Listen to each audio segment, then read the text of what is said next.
ஒரு ஊரில் ஒரு ராஜா இருந்தார். பெரிய அரண்மனையில் தான் இருக்கிறார். எல்லா வசதியும் இருந்தது. இருந்தாலும் அவர் எல்லாரும் சொல்கிறது எப்படி தெரியுமா? பிச்சைக்கார ராஜா. அப்படி ஒரு பேர் அவருக்கு நிலச்சி போச்சு. ஜனங்களும் சரி, மற்ற தேசங்களில் உள்ளவங்களும் சரி, அவர் அந்த பேர் சொல்லியே குறிப்பிடுறது வழக்கமாக போட்டுது.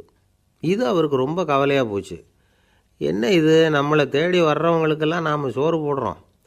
நம்ம புகழ்ந்து பாடல் ஏற்றி கொண்டு வர்ற புலவர்களுக்கெல்லாம் அவங்க எப்படி வந்தாலும் ஒருவேளை சோறு போடணுங்கிறது உத்தரவு. இவ்வளவுலாம் செஞ்சும் நம்மளை போய் பிச்சைக்கார ராஜான்னு எல்லாரும் சொல்கிறாங்களே, அது ஏன்? எதுக்காக இப்படி சொல்கிறாங்க? இதுதான் ராஜாவுக்கு குழப்பம். சரி, இதை பற்றி நம்ம அமைச்சர்கள்கிட்ட கேட்கலாமா அப்படின்னு யோசனை பண்ணார். இந்த விஷயத்தை போய் அவங்கக்கிட்ட எப்படி கேட்குறதுன்னு அவருக்கு தயக்கமாக இருந்தது. கௌரவ குறைச்சலாக தெரிஞ்சுது அவருக்கு. சரி, சாதாரண குடிமக்கள்கிட்ட இதை பற்றி கேட்கலாமா அப்படின்னு யோசனை பண்ணார். கேட்கலாம். ஆனால் அவங்க யாரும் ராஜா முன்னாடி வந்து நின்று தைரியமாக பேசக்கூடிய அளவுக்கு இல்லை. ராஜாவோட குழப்பம் நாளுக்கு நாள் அதிகமாக போச்சு. கடைசியாக அவர் ஒரு முடிவுக்கு வந்தார். அதாவது இதை பற்றி ஒரு பிச்சைக்காரங்கிட்டே கேட்டு பார்த்துட்டா என்ன. இதுதான் அவர் பண்ண முடிவு. உடனே மாறு வேஷம் போட்டுக்கிட்டு நகர்வலம் போனார். ஒரு பிச்சைக்காரனை கண்டுபிடிச்சார். இதை பாருப்பா, நம்ம ராஜாவை எல்லாரும் பிச்சைக்கார ராஜான்னே சொல்கிறாங்களே, அதுக்கு என்ன காரணமாக இருக்கும் அப்படின்னு கேட்டார். அதுக்கு அவன் சொல்கிறான், இதுக்கான பதிலை இன்னும் ஒரு 30 நாளில் சொல்கிறேன் அப்படின்னா. உடனே இவருக்கு சந்தோஷம். உண்மையை அவங்ககிட்ட சொன்னார். நான் வேறு யாரும் இல்லை, நான் தான் இந்த நாட்டு ராஜா. இப்போ நீ என் கூடவே வந்துடும், அரண்மனையிலேயே தங்கிக்கோ. 30 நாள் கழித்து எனக்கு பதில் சொல்லிவிட்டு அதுக்கப்புறமா நீ போகலாம் அப்படின்னு சொல்லி அழைச்சிட்டு வந்துட்டார். அரண்மனையில் ஒரு மூலையில் அவன் தங்கிறதுக்கு இடம் கொடுத்தார். தினம் 2 வேளையும் இவனுக்கு சோறு போடுங்க அப்படின்னு உத்தரவு போட்டார். ராஜா கொடுத்த இடத்துல போய் உக்காந்துக்கிட்டான் அந்த பிச்சைக்காரன்.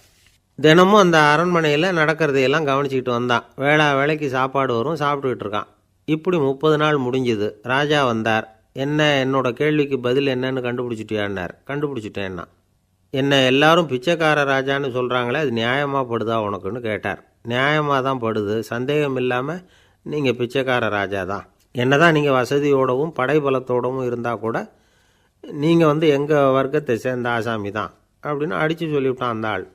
ஏனால் அப்படி சொல்கிறேன்னு கேட்டார் இவர். அரசே, ஒரு உண்மையை கண்டுபிடிச்சி சொல்கிறதா நான் உங்ககிட்ட சொன்னேன். நீங்கள் ராஜ பரம்பரைன்னா உடனே உங்கள் கழுத்தில் கிடக்கிற முத்து மாலையை கழட்டி பரிசாக கொடுத்துருப்பீங்க, பொன்னையும் மணியையும் கொடுத்துருப்பீங்க. ஆனால் நீங்கள் அப்படி செய்யலை. என்னை ஒரு மூலையில் உட்கார வச்சு 2 வேளை சோறு போட சொன்னீங்க. உங்களை தேடி யார் வந்தாலும், யார் வந்து பாராட்டி பேசினாலும் அல்லது பிரச்சனைகளை சொன்னாலும் நீங்கள் செய்கிற ஒரே காரியம் சோறு போடுறது தான். பிச்சைக்காரனுக்கு சோறு மட்டும்தான் உலகம். உங்கள் விஷயத்துலேயும் நீங்கள் அப்படி தான் நினைக்கிறதாக தெரியுது. நல்லா கவனிங்க. எந்த ஒரு பிரச்சனைக்கும் சோறு தான் முடிவுன்னு நினைக்கிறீங்க பாருங்கள். நீங்கள் சந்தேகமில்லாத எங்களை சேர்ந்த ஆள் தான் அப்படின்னு விட்டான் அந்த பிச்சைக்காரன். அதுக்கப்புறம் தான் அந்த ராஜா தன்னுடைய தவறுகளையெல்லாம் திருத்திக்கிட்டாராம். பசின்னு வர்றவங்களுக்கு சோறு தான் போடணும், அது தப்பு இல்லை. பாராட்ட வர்றவங்களுக்கெல்லாம் சோத்தையே போட்டு அனுப்புனா இப்படி தான் பேர் வரும்.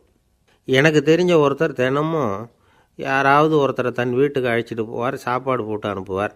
முன்னறிவிப்பு இல்லாமல் திடீர்னு ஒரு விருந்தாளியோட வீட்டில் போய் இவர் நிற்கிறது வழக்கம். அந்த அம்மாவும் இவருக்காக தயார் பண்ணி வச்சுருந்ததை இவர் அழைச்சிட்டு வந்திருக்கிற விருந்தாளிக்கு போட்டுருவாங்க. விருந்தாளி சாப்பிட்டுட்டு போனதுக்கப்புறம் இவர் மனைவிகிட்ட உனக்கு சிரமம் வேணாம் அப்படின்னு சொல்லிவிட்டு பக்கத்தில் உள்ள ஒரு ஹோட்டலுக்கு போய் காசு கொடுத்து சாப்பிட்டுட்டு வந்துடுவார். பல நாள் இப்படி நடக்கும். ஒரு நாள் அவரை தனியாக கூப்பிட்டுக்கிட்டு போய் ஏன் இப்படி பண்ணுறீங்கன்னு கேட்டோம்.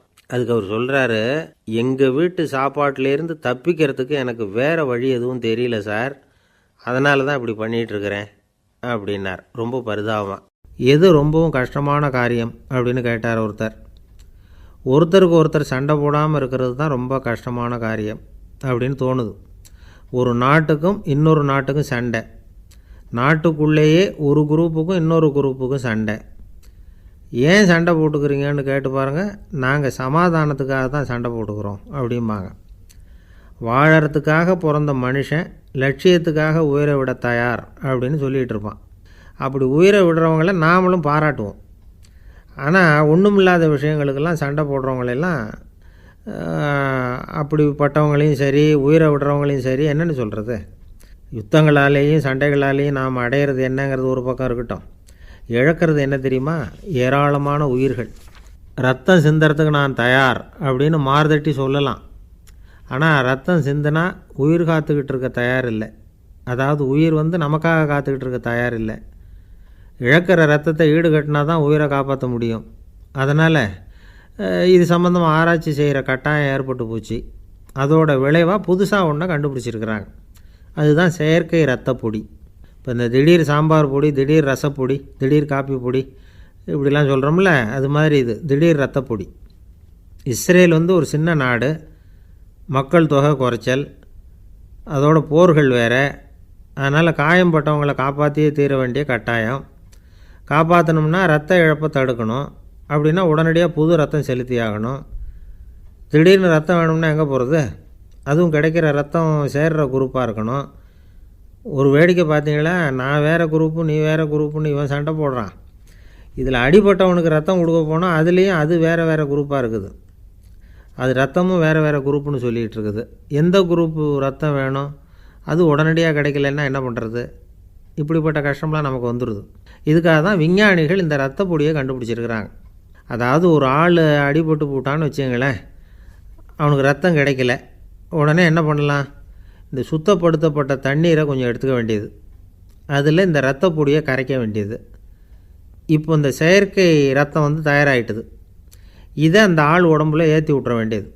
இயற்கையாக நம்ம உடம்பில் இருக்கிற ரத்தம் என்னென்ன வேலை செய்யுதோ அதே வேலையை இதுவும் செய்யும். அதாவது ஆக்சிஜனை உடம்பில் எல்லா இடத்துக்கும் எடுத்துகிட்டு போகுது.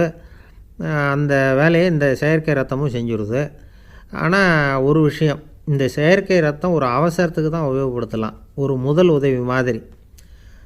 அதை அப்படியே நிரந்தரமாக விட்டுற முடியாது. பின்னாடி வந்து தேவையான குரூப்பு உண்மையான ரத்தம் கிடைச்ச உடனே அதை செலுத்திக்கணும். உண்மையான ரத்தத்தை 20லேருந்து 40 நாள் வரைக்கும் தான் பாதுகாக்க முடியும். அதுவும் குளிர்பதன பெட்டியில். அதுக்குள்ளே உபயோகப்படுத்தலைன்னா அது வீணாக போயிடும். இந்த ரத்த பொடி அப்படி இல்லை, எவ்வளோ நாள் வேணும்னாலும் அப்படியே வச்சுருக்கலாம். குளிர்பதன பெட்டியும் தேவையில்லை. ஆனால் ஒன்று, இது தண்ணியில் கலந்து செயற்கை ரத்தமாக ஆக்கிவிட்டா அதோட வலு 72 மணி நேரம் தான், அதாவது 3 நாள். அதுக்குள்ளே அந்த ஆசாமியை எங்கேயாவது ஆஸ்பத்திரிக்கு தூக்கிட்டு போய் உண்மையான ரத்தத்தை கொடுத்துடணும். சண்டையில் அடிபடுறவங்க, சாலை விபத்தில் அடிபடுறவங்க, இவங்களுக்கெல்லாம் அவசரத்துக்கு கை கொடுத்து உதவுறது இந்த செயற்கை ரத்த பொடி. அதுக்கப்புறம் நாம் கொடுக்குற ரத்தம் தான் அவங்கள காப்பாற்றணும். இன்றைக்கி வந்து ரத்தத்தை தானமாக கொடுக்க தயாராக இருக்கிற நல்ல உள்ளங்கள் ஏராளம்.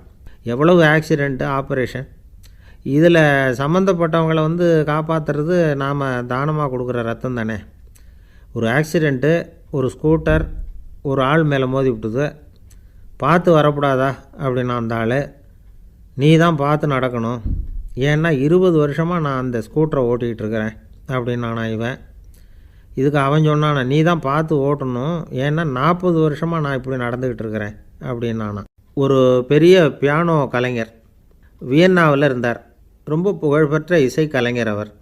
இங்கிலாந்து மகாராணி விக்டோரியா அவருடைய சங்கீதத்தை கேட்கணும்னு ஆசைப்பட்டாங்க. அவரை அரண்மனைக்கு கூப்பிட்டாங்களாம். பியானோ வாசிக்க சொல்லி கேட்டாங்களாம். இவரும் ரொம்ப பிரமாதமாக வாய்ச்சி காட்டியிருக்கார். உடனே பாராட்டி பரிசுகள்லாம் கொடுத்து அனுப்புனாங்களாம். அந்த இசையை கேட்குறதுல அரசிக்கு ரொம்பவும் ஆர்வம் உண்டு. அதனால் அதுக்கப்புறமும் அந்த கலைஞர் அடிக்கடி அரண்மனைக்கு வர வேண்டிய அவசியம் ஏற்பட்டது. ஏன்னா அரசி கூப்பிட ஆரம்பித்தாங்க. இவர் போகணும், அங்கே இசை நிகழ்ச்சி நடத்தணும். இவர் அங்கே பாடி வாசிக்கிறது உண்டு. ஒரு தடவை வந்து மகாராணி அவரை பார்த்து, உங்கள் நாட்டு தேசிய கீதம் பாடுங்களேன் அப்படின்னு கேட்டாங்களாம். உடனே அவர் தன்னுடைய நாடான ஆஸ்திரியாவின் தேசிய கீதத்தை பாடியிருக்கிறார். அவர் பாட ஆரம்பித்த உடனே மகாராணி எழுந்திரிச்சு நின்னாங்களாம். அதுக்கு மரியாதை செலுத்துகிற நோக்கத்தோடு பாட்டு முடிகிற வரைக்கும் அப்படியே நின்றுக்கிட்டு இருந்தாங்களாம். இதுதான் அந்த அரசியினுடைய பெருந்தன்மை. அதாவது நாட்டுப்பற்றுங்கிறது அந்த அளவுக்கு அப்படி இருக்கணும். இப்படி ஒரு அரசியே நம்ம நாட்டு தேசிய கீதத்துக்கு எழுந்திரிச்சு நின்று மரியாதை செலுத்துகிறாங்க அப்படிங்கிறத புரிஞ்சிக்கும் பொழுது அந்த முதிய கலைஞரின் மகிழ்ச்சிக்கு அளவே இல்லையாம். அதுக்கப்புறம் அந்த பியானோ கலைஞர் ஒரு நாள் தன்னுடைய நண்பர் ஒருத்தர்கிட்ட பேசிக்கிட்டு இருந்தாராம். அப்போ சொன்னாராம், மகாராணியார் வந்து எனக்கு எவ்வளவோ பரிசுகள்லாம் கொடுத்துருக்குறாங்க. ஒரு தடவை எனக்கு வைரக்கல் பதித்த அணி ஒன்றை கூட பரிசாக கொடுத்தாங்க. ஆனால் அதை விட உயர்ந்த விலை மதிக்க முடியாத அணி என்ன தெரியுமா? நான் என்னுடைய நாட்டு தேசிய கீதத்தை நான் பாடுறப்போ அவங்க எழுந்திரிச்சு நின்று மரியாதை செலுத்தினாங்களே, அதுதான் எனக்கு கிடைச்ச மிகப்பெரிய பரிசு அப்படின்னாராம். எனக்கு தெரிஞ்ச சங்கீத வித்வான் ஒருத்தர் இருக்கார். சமீபத்தில் ஒரு நாள் அவரை பார்த்தேன். எப்படி போயிட்டுருக்கு உங்கள் தொழில் அப்படின்னு கேட்டேன். ரொம்பவும் வித்தியாசமாக போயிட்டுருக்குங்க அப்படின்னார். என்ன சொல்கிறீங்க அப்படின்னேன். முன்னாடியெல்லாம் நான் பாடினா எதிரில் இருக்கிறவங்க தான் எழுந்திரிச்சு போயிட்டு இருந்தாங்க. இப்போ எப்படின்னா நான் பாட ஆரம்பிச்சுட்டா உடனே பக்கவாத்தியக்காரனே எழுந்திரிச்சு போயிடுறான் அப்படின்னார் ரொம்ப வேதனையோட. ஒரு ஜென் துறவி, அவருக்கு ரொம்ப வயசாகிட்டுது, கடைசி காலம். நண்பர்களெல்லாம் கூப்பிட்டார். நண்பர்களே, நான் வித்தியாசமான முறையில் சாகணும்னு ஆசைப்பட்றேன், அதுக்கு ஏதாவது யோசனை சொல்லுங்களேன் அப்படின்னு கேட்டாராம். நண்பர்கள் சிரித்தாங்க. என்ன பேச்சு பேசுகிறீங்க, சாவறதுங்கிறது என்ன விளையாட்டு கத்தனமான காரியமா அப்படின்னு கேட்டிருக்காங்க. அந்த துறவி கொஞ்ச நேரம் யோசனை பண்ணார். அப்புறம் கேட்டாராம், இது வரைக்கும் யாராவது நடந்துக்கிட்டே இறந்துருக்குறாங்களா அப்படின்னாராம். எல்லாரும் இல்லைன்னாங்களாம். ஒருத்தர் மட்டும் சொல்லியிருக்கார், அப்படியும் ஒருத்தர் இறந்துருக்கிறதாக ஒரு கதையில் படிச்சிருக்கிறேன், ஒரு ஞானியால் தான் அப்படியெல்லாம் செய்ய முடியும் அப்படின்னு அவர் சொன்னாராம். சரி, அப்படின்னா அந்த முறை நமக்கு வேணாம், நின்றுக்கிட்டே யாராவது உயிரை விட்டுருக்காங்களா அப்படின்னு விசாரித்தாராம். அப்படியும் ஒருத்தர் இறந்துருக்கிறார் அப்படின்னாங்களாம். மறுபடியும் அந்த துறவி யோசனை பண்ணியிருக்கிறார். ஏதாவது வித்தியாசமான முறையில் நாம் போகணும் அப்படிங்கிறது அவருடைய விருப்பம். மனிதன் எப்படி வாழ்கிறானோ அப்படி இறப்பது தான் நல்லது. சரி, யாராவது தலைகீழாக யோகம் செய்யும் நிலையில் இறந்துருக்கிறாங்களா அப்படின்னு விசாரித்தாராம். நண்பர்கள் சிரித்தாங்க.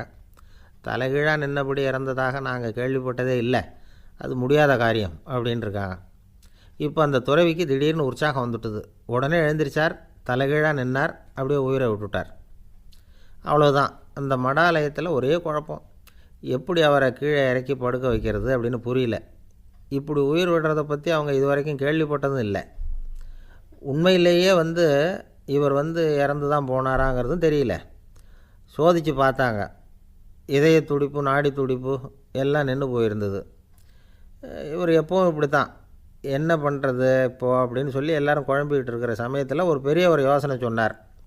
இந்த துறவியோட மூத்த சகோதரி பக்கத்து மடாலயத்தில் இருக்கிறாங்க, அவங்கள இங்கே அழைச்சிட்டு வந்தால் ஏதாவது வழி கிடைக்கும் அப்படின்னார். அந்த அம்மாவுக்கு 90 வயசு. அழைச்சிட்டு வந்தாங்க. ஒரு குச்சியை ஊன்றிக்கிட்டு அப்படியே மெதுவாக நடந்து வந்தாங்க. தம்பி, தலைகீழாக நின்று உயிர் விட்டு இறக்கிறத பார்த்தாங்க. தம்பின்னு கூப்பிட்டு பார்த்தாங்க, ஒன்றும் காணோம்.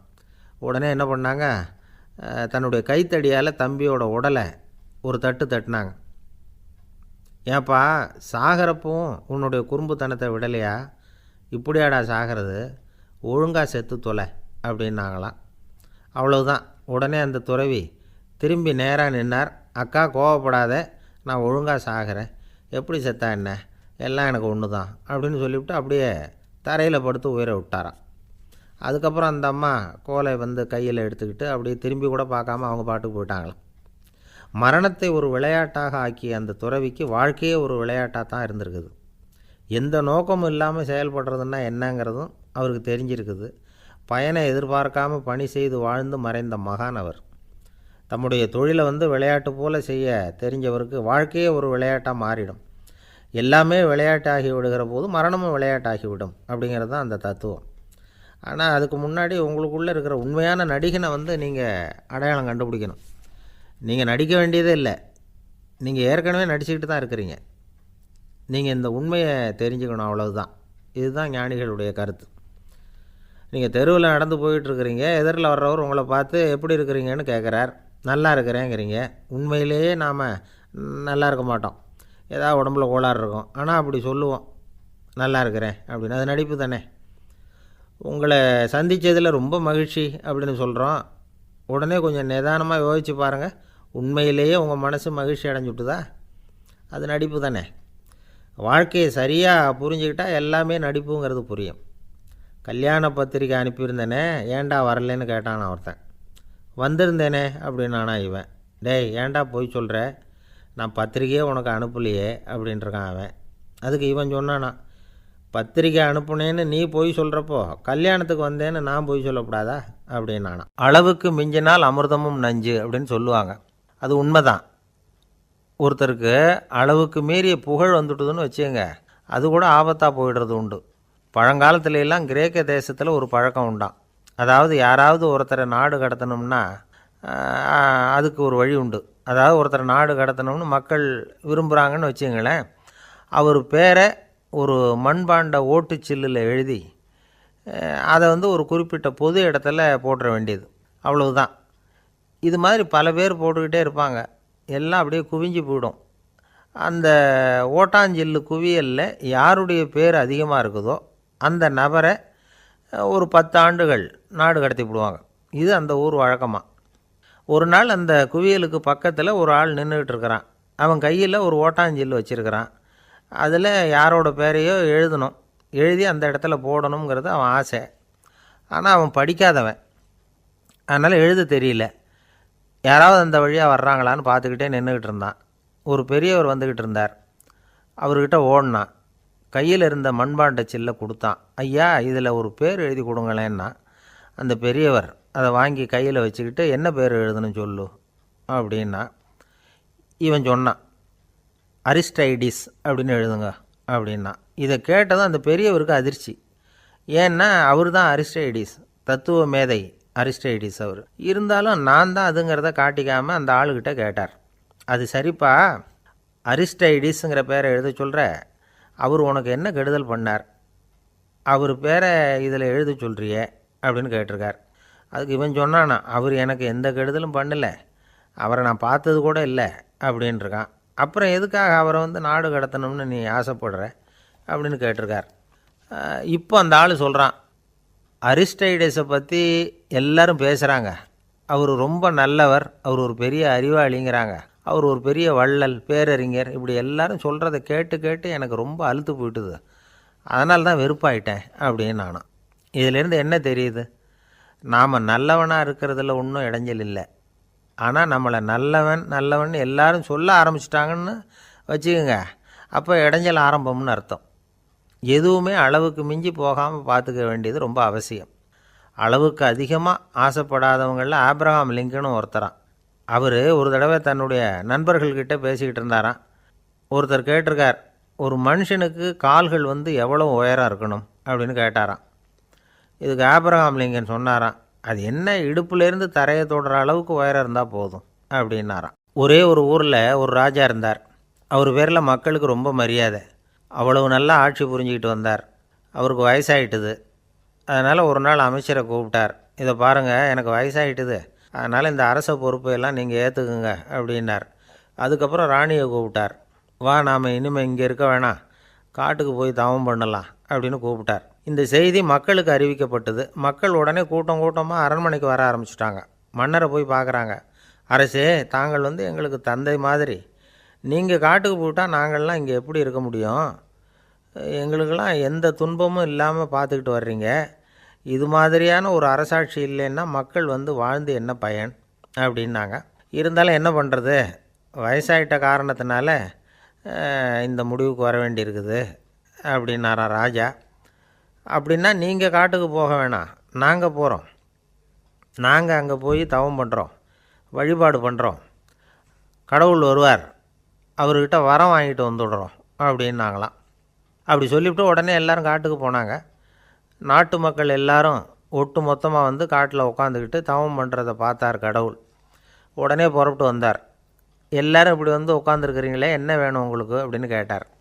உடனே மக்கள் எல்லாரும் ஒரு குரலில் சொன்னாங்க, சுவாமி, எங்கள் மன்னன் ரொம்ப நாளைக்கு நல்லபடியாக இருக்கணும், அவர் வந்து மகிழ்ச்சியாகவும் உடல் நலத்தோடும் இருந்தால் தான் நாங்கள் அமைதியாக வாழ முடியும் அப்படின்னாங்க. சரி, அதுக்கு என்ன செய்யணும் அப்படின்னார் ஆண்டவன். எங்கள் மன்னருக்கு இன்னும் ஒரு 100 வருஷம் ஆயுளை கொடுங்க அப்படின்னாங்க. அவ்வளவுதானே, சரி அப்படியே ஆகட்டும் அப்படின்னு சொல்லிவிட்டு ஆண்டவன் போயிட்டார். மக்கள் மகிழ்ச்சியோடு திரும்பி வந்தாங்க. மன்னா, கடவுள் வரம் கொடுத்துட்டார், நீங்கள் 100 வருஷம் வாழ போகிறீங்க அப்படின்னாங்க. இதை கேட்டதும் ராணி ராஜாவை வணங்கி, நான் தவம் செய்ய போகிறேன் அப்படின்னு புறப்பட்டாங்க. உடனே மக்கள் என்ன நினச்சாங்க தெரியுமா? ஐயோ, நாம் ராஜாவுக்கு மட்டும்தானே நீண்ட ஆயுள் வேணும்னு வரம் வாங்கினோம், ராணிக்கு வாங்கலையே, அதுதான் கோபத்தில் புறப்பட்டாங்க போல இருக்குது அப்படின்னு நினச்சி வருத்தப்பட்டாங்க. ஆனால் ராணி நினச்சது அது இல்லை. ராணி போய் தவம் பண்ணாங்க, கடவுள் காட்சி கொடுத்தார். இவங்க கேட்குறாங்க, சுவாமி, ராஜாவுக்கு மட்டும் 100 வருஷம் ஆயுள்னு வரம் கொடுத்துட்டீங்க, அப்படின்னா குடிமக்களும் 100 வருஷம் இருக்கணும். இப்படிப்பட்ட குடிமக்கள் இல்லைன்னா அப்படிப்பட்ட அரசன் இருந்து என்ன பிரயோஜனம் அப்படின்னாங்களாம். ஆண்டவன் பார்த்தார். சரி, அவங்களும் 100 வருஷம் வாழ்வாங்க, அது மட்டும் இல்லை, நீயும் 100 ஆண்டு காலம் வாழ வரமளிக்கிறேன் அப்படின்னு சொல்லிவிட்டு மறைஞ்சிட்டார். இதில் ஆண்டவன் வர்றதும் மறையிறதும் முக்கியம் இல்லை. இதில் கவனிக்க வேண்டியது ஆள்கிறவனின் விசால மனம், குடிமக்களின் விசால மனம், ஆள்கிறவன் மனைவியினுடைய விசால மனம். இப்படி ஒரு நாடு இருந்துட்டுதுன்னா எப்படி இருக்கும் வாழ்க்கை நினச்சி பாருங்கள். அதனால தான் பெரியவங்கள்லாம் சொல்கிறாங்க, இதய வாசல் திறந்தே இருக்கணும், இதயத்தின் கதவுகளை மூடாதீங்க அப்படின்னு சொல்லுவாங்க. என்கிட்ட ஒருத்தர் சொன்னார், என்னுடைய இதய வாசல் எப்போவும் திறந்தே தான் இருக்குதுன்னார். எதனால் அப்படி சொல்கிறீங்க அப்படின்னு கேட்டோம். டாக்டரே சொல்லிவிட்டார், என்னுடைய இதயத்தில் ஒரு ஓட்டை இருக்குது அப்படின்னு, வால்வு சரியில்லையா அப்படிங்கிறார். காசி மாநகரத்தை பிரம்மதத்தன் அப்படிங்கிற ராஜா ஆட்சி பண்ணிட்டு வந்தார். அவர் ஒவ்வொரு வருஷமும் ஒரு திருவிழா நடத்துறது வழக்கம். எல்லா தேசத்திலிருந்தும் எல்லா வகையான ஜனங்களும் அதில் வந்து கலந்துக்குவாங்க. ஒரு சமயம் அது மாதிரி விழா நடந்துக்கிட்டு இருந்தது. வைகுண்டத்திலேருந்து தேவலோகத்திலேருந்து நிறைய தேவகுமாரர்கள்லாம் காசி நகருக்கு அப்போது வந்திருந்தாங்க. அதில் முக்கியமாக ஒரு 4 தேவகுமாரர்கள், அந்த 4 பேரையும் சுற்றி ஏகப்பட்ட கூட்டம். அப்படி என்ன விசேஷம் அவங்கக்கிட்ட அப்படின்னா, மற்றவங்கள விட அவங்க முகம் அழகாக இருந்ததா அப்படி பார்த்தா அப்படியும் இல்லை. அவங்க அணிஞ்சிருந்த மலர் மாலைகள் தான் அதுக்கு காரணமாக. அந்த மலர்கள்லேருந்து அப்படி ஒரு அபூர்வமான நறுமணம். இதுக்கு முன்னாடி இப்படி ஒரு நறுமணத்தை அந்த ஊர் ஜனங்க அனுபவிச்சதே இல்லை. அதுதான் அந்த 4 பேரையும் சுற்றி கூட்டம். எல்லோரும் கேள்வி கேட்க ஆரம்பித்தாங்க. உடனே அந்த 4 தேவகுமாரர்களும் எல்லாருக்கும் தெரியும்படியாக வானத்தில் எழும்பி கொஞ்சம் உயரமாக நின்றுக்கிட்டாங்க. கீழே நின்றுக்கிட்டு இருந்த அரசன்லேருந்து ஆண்டி வரைக்கும் ஒருத்தர் பாக்கி இல்லாமல் ஒரே குரலில் எல்லாரும் அவங்கள பார்த்து, எங்களுக்கும் இது மாதிரி மாலையை போட்டுக்கணும்னு ஆசையாக இருக்குது, அதுக்கு நீங்கள் தான் அருள் பண்ணணும் அப்படின்னு கேட்டுக்கிட்டாங்க. மாலை போட்டுக்கிறதுனா எல்லாருக்கும் ஆசையாக தானே இருக்கும். அந்த 4 தேவகுமாரர்களில் ஒருத்தர் புத்தர் பிரான். அவர் சொன்னார், பூலோகவாசிகளே, நான் சொல்கிறத கொஞ்சம் பொறுமையாக கேளுங்க. கக்காரு அப்படிங்கிற கற்பக விருஷத்தின் மலர்களால் தொடுக்கப்பட்டது இந்த மாலை. இதுக்கு நிறைய சக்தி உண்டு, எந்த காலமும் இது வாடாது, வாசனையும் குறையாது. ஆனால் இதை அணிந்து கொள்கிறதுக்கு சில தகுதிகள் தேவை அப்படின்னார். என்ன தகுதி அது சொல்லுங்களேன் அப்படின்னு ஏக காலத்தில் எல்லாரும் சத்தம் போட்டாங்க. தீய இயல்புகள் உள்ளவங்க, இழிந்த சிந்தனை, இழிந்த செயல் உள்ளவங்க இந்த மாலையை அணிய முடியாது அப்படின்னார். அவ்வளோதான். கூட்டத்தில் சத்தம் போட்டவங்கள்லாம் மெதுவாக அப்படி அடங்க ஆரம்பிச்சிட்டாங்க. இன்னொரு தேவகுமாரன் சொன்னார், அடுத்தவங்க பொருளை அபகரிக்காதவன், அடுத்தவங்களுக்கு கெடுதல் பண்ணக்கூடிய பொய் பேசாதவன், பேராசையினால் கெட்ட வழியில் பொருள் ஈட்ட நினைக்காதவன் இந்த மாலையை போட்டுக்கலாம் அப்படின்னார். கூட்டத்திலேருந்து யாரும் முன்னுக்கு வரல. ஒரே ஒரு ராஜகுரு மட்டும் கொஞ்சம் முன்னாடி வந்தார். பெரியவர், படித்தவர் அவர். எனக்கு தகுதி இருக்குது அந்த மாலையை போட்டுக்கிறதுக்கு அப்படின்னார். வேறு ஒன்றும் இல்லை, பொய் சொல்லியாவது அந்த மாலையை வாங்கிக்குவோமே அப்படின்னு முடிவு பண்ணிட்டார் அவர். அவ்வளோதான், மாலையை வாங்கிட்டார். அடுத்த தேவகுமாரன் பேசினார். யாருக்கு திடமான அறிவும் மனமும் இருக்குதோ, யாருக்கு நல்ல காரியங்களில் அசையாத ஈடுபாடு இருக்குதோ, நல்ல அரிய பொருள்களை தனியாக தான் மட்டும் அனுபவிக்க விரும்பாதவர் யாரோ அவர் முன்னாடி வந்து இந்த மாலையை வாங்கிக்கலாம் அப்படின்னார். அந்த தகுதியும் எனக்கு இருக்குன்னார் ராஜகுரு. மாலையை வாங்கி போட்டுக்கிட்டார். இன்னொரு ராஜகுமாரன் பேச ஆரம்பித்தார். அறநெறியில் செல்வம் சேர்க்கணும், ஆடம்பர பொருள்களுக்கு அடிமையாகக்கூடாது, வெற்றி அடைஞ்சாலும் கர்வம் வரக்கூடாது, அப்படிப்பட்டவங்க இந்த மாலையை போட்டுக்கலாம்னார். துணிஞ்சு பொய் சொல்லி அதையும் வாங்கி கழுத்தில் போட்டுக்கிட்டார் இந்த ராஜகுரு. இன்னொரு ராஜகுமாரன் சொன்னார், சான்றோர்களை நிந்திக்காதவங்க, புறம் பேசாதவங்க இந்த மாலையை போட்டுக்கலாம்னார். அதையும் வாங்கி போட்டுக்கிட்டார். திருவிழா முடிஞ்சுது, எல்லோரும் திரும்பி போயிட்டாங்க. மறுநாள் ராஜகுரு 4 மாலைகளையும் போட்டுக்கிட்டு ராஜசபைக்கு வரார். வந்தவர் ரொம்ப அவஸ்தையோடு வர்றார். மாலையெல்லாம் வாடி போயிட்டுது, வாசனை எதுவும் கிடையாது. அது மட்டும் இல்லை, அவருக்கு கடுமையான தலைவலி வேறு வந்துட்டுது. துடிச்சு போயிட்டார். மாலையை கழட்டவும் முடியல. ஜனங்கள்லாம் அவரை பார்த்து சிரிக்க ஆரம்பிச்சிட்டாங்க. என்னத்துக்கு ஆசைப்படணும், ஏன் இப்படி கஷ்டப்படணும் அப்படின்னு. ராஜா பார்த்தார். மறுபடியும் விழாவுக்கு ஏற்பாடு பண்ணினார். தேவகுமாரர்கள்லாம் வந்தாங்க. ராஜகுரு வந்தார். மக்கள் முன்னிலையில் அவங்க காலில் விழுந்தார், மன்னிப்பு கேட்டுக்கிட்டார். இந்த மாலையை போட்டுக்கிற தகுதி எனக்கு இல்லை. தகுதி இல்லாத ஒருத்தன் தகாத தகுதியை பொய் மூலம் பெறணும்னு ஆசைப்படுறாங்களே, அவங்களுக்கெல்லாம் என்னுடைய தண்டனை ஒரு எச்சரிக்கையாக இருக்கட்டும்னார். அதுக்கப்புறம் தேவகுமாரர்கள் அவர் கழுத்தில் இருக்கிற மாலையை கழட்டினாங்களாம். அந்த மாலைகளும் பழையபடி மனம் கொடுக்க ஆரம்பிச்சுட்டு தான். இதிலேருந்து நாம் தெரிஞ்சுக்க வேண்டியது என்னென்னா, நமக்கு தகுதி இல்லாத ஒரு கௌரவம் நம்மக்கிட்ட தானாக வந்தால் கூட அதை தவிர்த்து விடுறது தான் நல்லது. அதுதான் புத்திசாலித்தனம். ஒருத்தர் வந்தார், சார் எங்கள் இலக்கிய மன்ற விழாவுக்கு நீங்கள் தலைமை தாங்கணும்னார். உடனே இவர் சொன்னார், பேச்சாளர், சார் இலக்கியத்தை பற்றி பேசுகிற தகுதி எனக்கு இல்லையே அப்படின்னார். உடனே அவர் கூப்பிட வந்தவர் சொன்னார், அந்த தகுதி உங்களுக்கு இல்லைங்கிறது எங்களுக்கும் தெரியும் சார், அதனால தான் உங்களை தலைமை தாங்க கூப்பிட்றேன் அப்படின்னார். அது சரி, தலைமைன்னா அதுக்கு இவர் என்ன தான் அர்த்தம் பண்ணுறாருன்னு தெரியல. நம்மளில் சில பேர் ரொம்ப தைரியமாக இருப்பாங்க. நாம் கூட சொல்கிறது உண்டு, அந்த ஆளுகிட்ட வர்றதுக்கு எமன் கூட பயப்படுவான் அப்படின்னு சொல்கிறது உண்டு. தைரியசாலிகளை நெருங்கிறதுக்கு எமன் பயப்படுவான் அப்படின்னு சொல்கிறது உண்மை தான், அது பொய் இல்லை. மன வலிமை இருக்குது பாருங்கள், அது மனுஷனை காப்பாற்றும். இது மருத்துவ ரீதியான உண்மை. உடல் கோளாறுகள் மன ஆரோக்கியத்தை பாதிக்கும். மன எழுச்சி, மன போராட்டம் இதெல்லாம் உடல் இயக்கத்தில் மாறுதலை உண்டாக்குது. சில வகையான நோய்களுக்கும் மனசுக்கும் இருக்கிற சம்பந்தம் என்னங்கிறத பற்றியெல்லாம் இப்போ ஆராய்ச்சி பண்ணுறாங்க. ஆஸ்மா, மூட்டு வலி, பெருங்குடல் அழற்சி, உயர் இரத்த அழுத்தம், சோரியாசிஸுங்கிற தோல் வியாதி, வயிற்று புண்ணு, இந்த தைராய்டு நச்சுத்தன்மை, இது மாதிரி நோய்களை உண்டாக்குறதுல மனசோட பங்கு என்னங்கிறத பற்றியெல்லாம் ஆய்வு பண்ணி பார்த்துருக்குறாங்க. எதுக்கு எடுத்தாலும் சோர்ந்து போகிறது, தோண்டு போகிறது, இப்படிப்பட்ட மனவாகு, அதோட யாரும் நமக்கு உதவ முடியாது அப்படிங்கிற மனோபாவம், கைவிடப்பட்ட மனநிலைமை, இதெல்லாம் நோயோட தீவிரத்தை ரொம்ப அதிகரிக்க செய்யுதான். இவங்கெல்லாம் அந்த கைகால் வலிக்குது, உடம்பு அசதியாக இருக்குது, தூக்கம் வரல, முதுகு வலிக்குது, உடம்பில் உணர்ச்சி குறையுது, கை கால் விரல்லாம் மரத்து போகுது, இப்படி ஏதாவது சொல்லிக்கிட்டு டாக்டர்களை தேடி வந்துக்கிட்டு இருப்பாங்க. நெஞ்சு வலி யாருக்கு வருது தெரியுமா? பதற்றம், போட்டி மனப்பான்மை, அளவுக்கு அதிகமான வேகம், துடிப்பு, பேராசை, எதுலேயும் கட்டுப்பாடு, நேரம் தவறாமை, அப்புறம் இதெல்லாம் உள்ள மனவாக உள்ளவங்க இருக்கிறாங்கல்ல, அவங்க பெரும்பாலும் நெஞ்சு வலிக்கு ஆளாயிடுறாங்களாம். ஃப்ரீட்மேன் அப்படிங்கிறவர் நிறைய ஆராய்ச்சியெல்லாம் பண்ணி பார்த்துட்டு இதை உறுதிப்படுத்தியிருக்கிறார். அவர் பண்ணின ஆராய்ச்சியில் என்னெல்லாம் தெரிய வந்தது தெரியுமா? பொறுப்பு அதிகம் உள்ளவங்களுக்கு கண்டிப்பாக ரத்த அழுத்தம் வரும், அதிகமாக இருக்குமா. அதே மாதிரி கண்டிப்பாக இருக்கிறாங்கல்ல, அவங்களுக்கும் ரத்த அழுத்தம் அதிகரிக்குமா.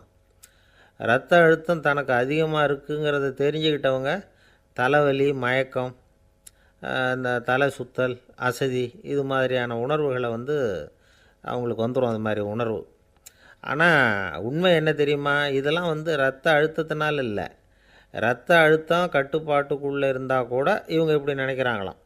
இதுக்கு காரணம் மனசு தான் அப்படிங்கிறார் அவர். சில பேர் எப்படி தெரியுமா? ஒருத்தர் மாரடைப்பால் இறந்து போனார் அப்படின்னு கேள்விப்பட்டால் போதும், இறந்து போகிறதுக்கு காரணம் இதயம்தான் அப்படிங்கிற பீதியால், இதய தளர்ச்சி அப்படிங்கிற மனநோயால் பாதிக்கப்படுறார். இவங்கெல்லாம் அடிக்கடி தங்களுடைய இதய பகுதியை தொட்டு பார்த்துக்குவாங்க, நாடியை பிடிச்சி பார்த்துக்குவாங்க, அடிக்கடி மூச்சை உள்ளுக்கு இழுத்து வெளியில் விட்டு வலி வருதா அப்படின்னு பார்த்துக்கிட்டு இருப்பாங்க. வேறு எங்கேயாவது வலிச்சா கூட நெஞ்சை வலிக்குதா அப்படின்னு பார்ப்பாங்க. நெஞ்சு வலிக்குதுன்னு கூட சில பேர் சொல்ல ஆரம்பிச்சிருவாங்க. ஆஸ்மாவுக்கும் மனசுக்கும் சம்பந்தம் உண்டு. தீர்வு காண முடியாத மன போராட்டங்கள் எல்லாத்துக்கும் அடுத்தவங்களையே சார்ந்து இருக்கிற மனநிலை, இதெல்லாம் ஆஸ்மாவினுடைய தீவிரத்தை அதிகப்படுத்திடும். பயம், இது எப்படின்னா என்ன நடக்குமோங்கிற பதற்ற நிலை, அப்புறம் இந்த பயம், இதெல்லாம் சுவாசித்தலை அதிகரிக்க செய்யுது இல்லையா. இதனால் இரத்தத்தின் காரத்தன்மை அதிகமாகி நோயின் தீவிரமும் அதிகமாகுது.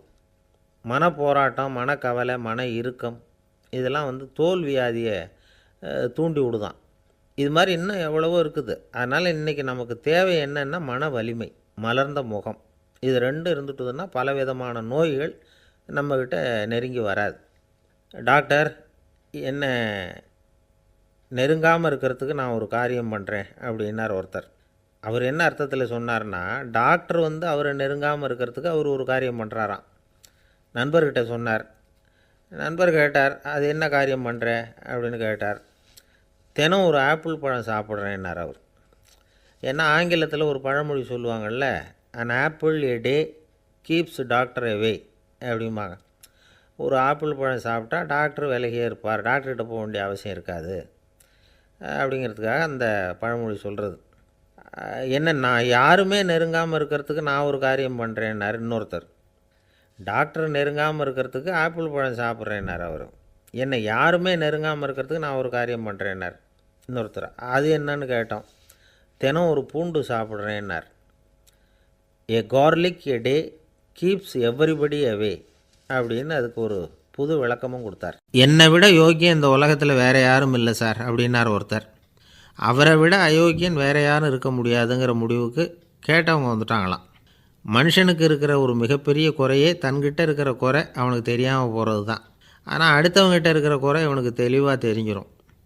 ஒரு ஒட்டகம் ஒரு கொக்கை பார்த்து ஒரு கேள்வி கேட்டுதான். என்ன கேள்வி தெரியுமா? உன் கழுத்து ஏன் இப்படி வளைஞ்சி போயிருக்குது அப்படின்னு கேட்டிருக்கு. இதுக்கு உடம்பே வளைச்சல். இது போய் கொக்கை கிண்டல் பண்ணுது. இன்றைக்கி மனித சுபாவமும் கிட்டத்தட்ட இப்படி தான் இருக்குது. இந்த உலகத்தில் குறையில்லாத மனிதர்கள் யாரும் கிடையாது, நாம் உள்பட. அப்படிங்கிறத முதல்ல நாம் நல்லா புரிஞ்சுக்கணும். ஒரு ஊரில் ஒரு விற்பனை நிலையம் இருந்தது. செல்ல பிராணிகளை விற்பனை செய்கிற நிலையம் அது. நாய், கிளி, பூனை இப்படி நிறைய வச்சு விற்பனை பண்ணிகிட்ருக்குறாங்க. நாய்க்குட்டி விற்பனை செய்கிற பகுதியில் ஒரு சிறுவன் நின்றுக்கிட்டு இருந்தான். விற்பனை செய்கிற ஆளுகிட்ட விலை கேட்டுக்கிட்டு இருந்தான். அதோ இருக்குதே அந்த நாய்க்குட்டி என்ன விலை அப்படின்னு கேட்டானா. 1000 ரூபா அப்படின்னாரான். சரி, அது வேணாம், இது என்ன விலைன்றிருக்கான். 500 ரூபா அப்படின்னாரான். இந்த சின்ன பையன் கையில் வச்சுருந்தது வெறும் 50 ரூபா தான். அதனால் இதை விட குறைச்சலாக கிடைக்குமான்னு பார்த்துருக்கான். அந்த கடையில் ஒரு மூலையில் சரியாக கவனிக்கப்படாமல் ஒரு நாய்க்குட்டி படுத்து கிடந்தது. பாவமாக கத்திக்கிட்டு இருந்தது. அதை பார்த்ததுமே இவனுக்கு அது ரொம்ப பிடிச்சி போச்சு. உடனே அந்த கடைக்காரரை பார்த்து, அதுவும் அந்த மூலையில் படுத்து கிடக்குதே அந்த நாய்க்குட்டி என்ன விலை அப்படின்னு கேட்டிருக்கான். தம்பி, அது ஒரு கால் ஊனம், அதனால் அது உன்னோட குதித்து விளையாடவோ ஓடுறதோ அதால் முடியாத காரியம் அப்படின்ட்டுருக்கார் அவர். அது தெரிஞ்சுதாங்க கேட்குறேன், அதோட விலை என்ன அதை மட்டும் சொல்லுங்களேன் அப்படின்ட்டுருக்கான். தம்பி, இது கால் ஊனம் உள்ள ஒரு நாய். இதை போய் காசு கொடுத்து வாங்கிறதுக்கு யாராவது பிரியப்படுவாங்களா? இதை நான் உனக்கு இலவசமாகவே தர்றேன், எடுத்துகிட்டு போ அப்படின்னாரான். இதை கேட்டதும் அந்த சிறுவனுக்கு கோவம் வந்துட்டு தான். நீங்கள் ஒன்றும் சும்மா கொடுக்க வேணாம், இந்தாங்க 50 ரூபா, இதை வச்சுக்கிட்டு நாய்க்குட்டியை கொடுங்க அப்படின்ட்டுருக்கான். அவருக்கு ஒன்றும் புரியல, ஆச்சரியமாக இருந்தது. சரின்னு பணத்தை வாங்கிட்டு நாய்க்குட்டியை தூக்கி கொடுத்தார். அந்த சிறுவன் அந்த நாய்க்குட்டியை 2 கையாலையும் வாங்கினா, மார்போடு பிரியமாக சேர்த்து அணைச்சிக்கிட்டான். தெருவில் இறங்கி நடக்கிறான். அப்படி நடக்கும்பொழுது தான் பார்க்குறார், கடைக்காரர் ஆச்சரியமாக அவனை பார்க்குறார். அப்போ தான் அவருக்கு ஒரு விஷயம் புரியுது. அந்த சிறுவன் தெருவில் நாய்க்குட்டியை மார்போடு அணைச்சிக்கிட்டு விந்தி விந்தி நடந்து போய்கிட்டு இருக்கிறான். ஆமாம், அவனுக்கும் ஒரு கால் ஊனம். இந்த நாய்க்குட்டியை யாருமே வாங்க மாட்டாங்கன்னு நினச்சிக்கிட்டு இருந்தார். குறையுள்ள அதுக்கும் ஒரு எஜமானன் கிடச்சிட்டான். அதனால் ஊனம் ஒரு குறை இல்லை அப்படிங்கிற உண்மையை அந்த கடைக்காரர் புரிஞ்சுக்கிட்டாரான். நம்மால் ஒருத்தர் கொஞ்சம் வயசானவர், எழுந்திரிச்சு சரியாக நடக்க முடியாது, சாய்வு நாற்காலியிலேயே எப்பவும் உட்காந்துருப்பார். அவர் தனக்கு துணையாக ஒரு நாயை பக்கத்தில் வச்சுருந்தார்.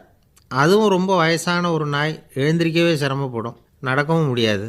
அவர் பக்கத்துலேயே இதுவும் சோர்ந்து போய் படுத்து கிடக்கும். அந்த பெரியவரை பார்க்க வந்த ஒருத்தர் கேட்டார், ஏங்க, ஒரு சின்ன பையனை உங்களுக்கு துணையாக வச்சுக்கப்படாதா?